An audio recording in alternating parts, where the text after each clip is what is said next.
l'Aljama. Llocs i llegendes de Castelló. Casa del baró de la Pobla o Palacio de la Marquesa de San Joaquín. Llegenda, Dos mons, de Carlos Tosca Marín.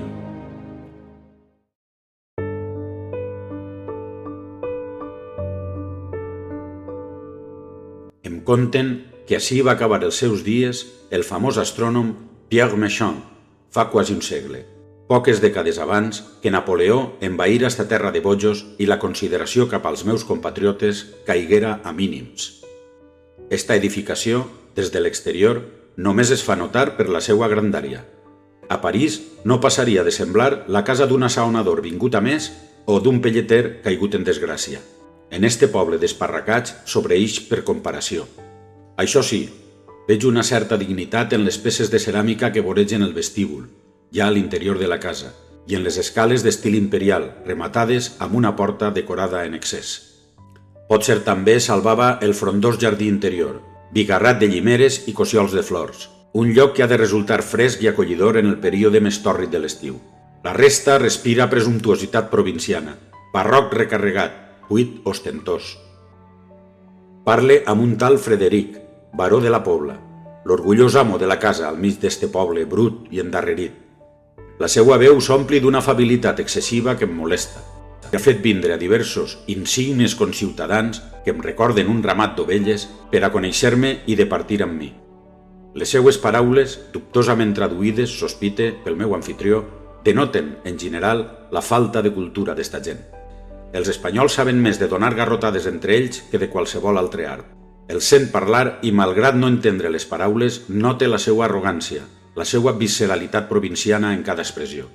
També la superficialitat, perquè quasi tots els comentaris acaben en rialles histriòniques que martelleguen les meues orelles.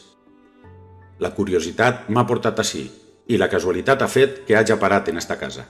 Frederic, petulant i envaït, m'ha convidat a conèixer el lloc exacte on va morir el meu famós compatriota Pierre Méchain.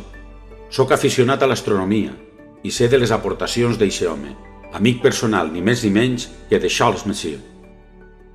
Ahir, només arribar a este poble i saber de mi, em va abordar amb la seua rèqua d'idòlatres. Em va portar fins al dormitori on va acabar la seva vida el gran astrònom. El vaig trobar, per a la meva sorpresa, digne i bonic, encara que també una mica excessiu, com tot per ací. Domina l'estança el llit, amb un dosser tan adornat com la resta de la casa. Les parets, decorades amb frescos florits en la part superior, atorguen calidesa al lloc. Els mobles, tots de fusta noble i llaurada, em resulten bigarrats en excés. No ha sabut explicar-me quan ha canviat des de la trista defunció. Frederic no parava de parlar, ufanós del seu patètic francès. El mateix feia la seva cohort d'aduladors.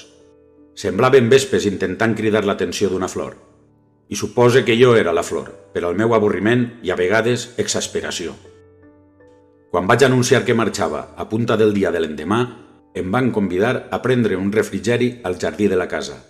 Eixa, la meua última nit amb ells, la llengua se'ls va escapar encara més. Em vaig deixar portar del vi, que m'havia pujat al cap, i també per l'alegria dels càntics que llançaven els parroquians. A mitjanit, quan ja tots anaven borratxos, em vaig excusar per a retirar-me. Frederic m'ho va impedir prenent-me del braç, amb un gest que no li vaig retraure en el seu moment, però que va ser excessiu, sens dubte. «Vostè és francès», em va dir. Vaig riure l'evidència i tots em van acompanyar en les rialles. «Sí», vaig respondre en la seva llengua. «Però de quina part del món és vostè?» Em va sorprendre la pregunta i li ho vaig fer notar amb un encolliment de muscles ostentós. El seu compatriota Pierre Méchain, va continuar Frederic, assenyalant cap amunt més o menys on estava el dormitori on este va morir, va traçar una línia que travessava de nord a sud el món sencer. A un costat van els bons i a l'altre els roïns.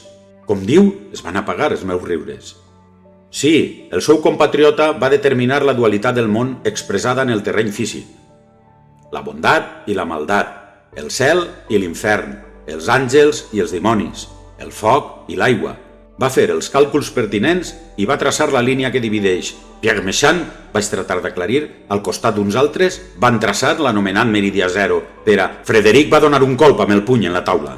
Tota l'atenció se centrava en ell. Vaig observar, amb un cop d'ull, totes les mirades posades en mi, atents a la meva reacció. Vaig sentir una amenaça indefinida. El vaig mirar amb tota la intensitat que vaig poder. Va continuar amb la seva perorata. No s'equivoque, amic! El meu rebesavi va prestar la casa al senyor Méchain. El va acompanyar en els seus estudis per les terres dels voltants. Culla, Ares, van viatjar a diversos llocs per a realitzar mesuraments. El meu avantpassat va ajudar el seu compatriota. Junts van determinar la ratlla que delimita el bé i el mal, l'espai físic fronterer. Passa just pels afores del poble que dona nom a la baronia de la meva família, la Pobla Tornesa. I això, benvolgut senyor, no és una casualitat, sinó obra de Déu o Satanàs, vaig interrompre. Mire, gavatx, els meus ancestres només van ajudar al Franchute.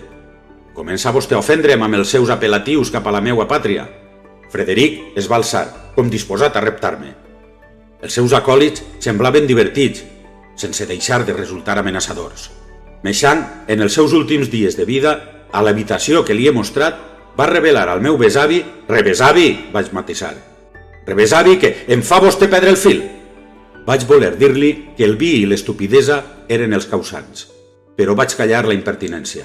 Supose que vaig actuar bé, o aquell grup d'homes haguera pogut posar-me en un seriós compromís.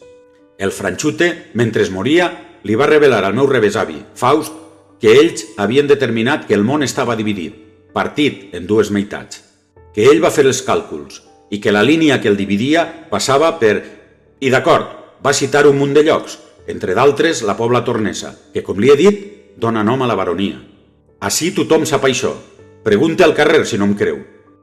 El vaig fer callar amb les meues carcallades, però prompte vaig ser jo el que va tancar la boca. Vaig veure la lluentor del tall d'una navalla de les que fan servir ací, capaç d'escorxar un bou o un elefant si fera falta. Així que em vaig encollir de muscles, fins i tot crec que vaig assentir. Vaig proposar que portaren un pitxer nou de vi, que ompliren els gots. La xica que ens servia, eficient, va executar la comanda de manera instantània, o això em va semblar. Amb els gots plens de negre, vaig proposar brindar pel passat. Tots vam alçar les begudes, vam entrexocar els gots i vam beure fins a buidar-los. L'ambient es va distendre de nou. Aleshores vaig preguntar: «I digue'm, Frederic, quin costat és el del bé i quin el del mal?»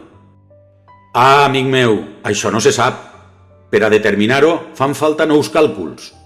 Operacions que ens sobrepassen. Li sembla que brindem també per això?» «Brindem, brindem!»